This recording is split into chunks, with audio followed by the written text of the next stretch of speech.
vedare tinokuchingamidzai zvekare kune chimwe chirongwa pano paZim Facebook Secrets and Confessions. Tadzoka zvekare nemamwe mamessages. So sezvandainge ndakataura kuti kana uchidawo kuudzawo vamwewo kuti iwewe kwawakazoendawo kunyika kwauri wakazvifambisawo sei, ndape mamwe machallenges awo awakasangana nawo, so as to help your other fellow Zimbabweans. You can come to my inbox, then you can share with me. Saka pane vamwe vahanzvadzi ivo vakauya nenyaya yavo. Hanzi makadi zvenyu mukoma, ndinokumbirawo kuti mundiposterewo nyaya yangu. Like many of you who are watching this, as a Zimbabwean, life is not easy. Pandainge ndichiri kuZim zvinhu zvainge zvakaoma, even though my degree tainge titori nawo, but kuti unge uchikwanisa kuwana basa, like you could not just get a job, a good paying job.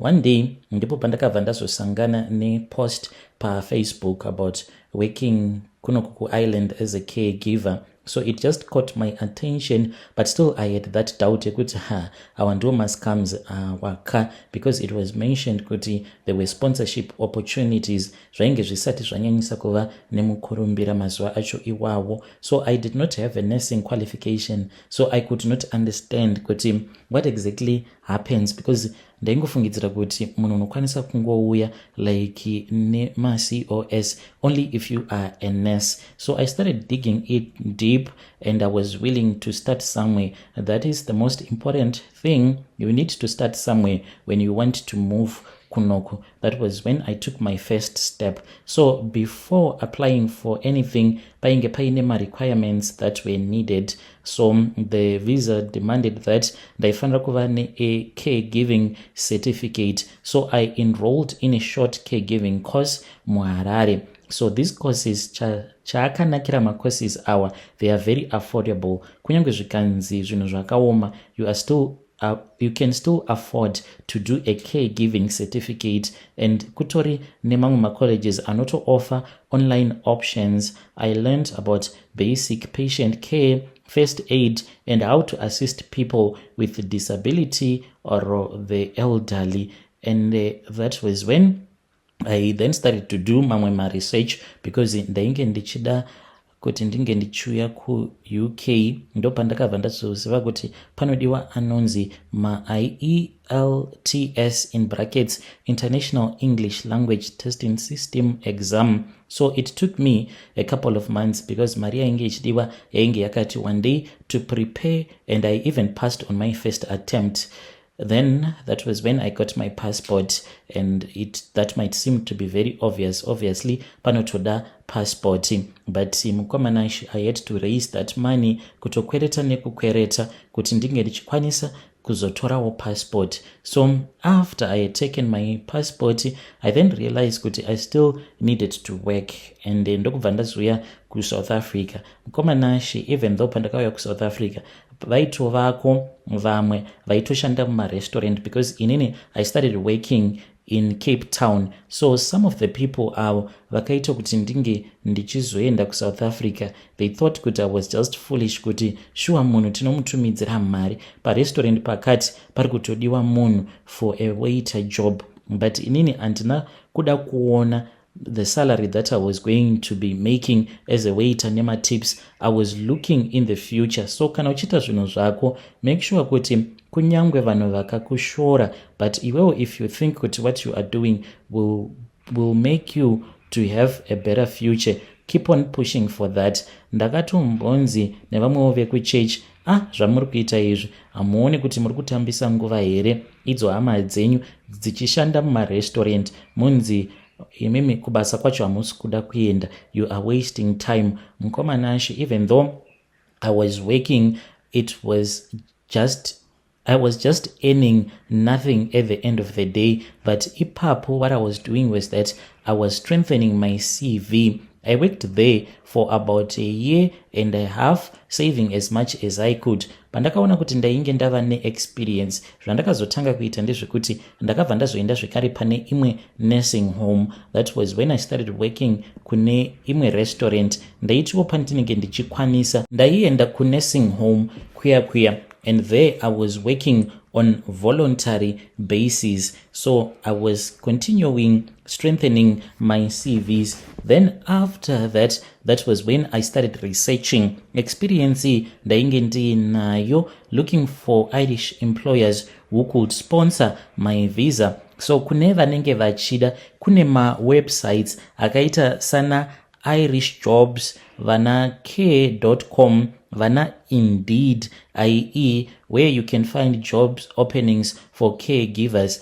I would apply each and every day. Just try to apply as many as you can. As for me, I would apply up to 50 jobs a week until I got my first response, a positive response. Vazhinji vacho vaingoti they could not sponsor me. So I kept on researching on my own side, and when I got a response from an Irish care home, they were interested and they asked for an interview. So this is what I did to help me to stand out. Ndainge ndagara ndine experience kubva zvandainge ndakaenda kuSouth Africa. It gave me real world caregiving experience. Ndaiva nema traceable references. Uye zvekare I had asked my supervisor to write me a recommendation letter, and I prepared for my interview. I practiced my interview questions like how to handle emergencies, care for patients avo vanenge vachirarama vaine dementia. So that was when they agreed to sponsor my visa.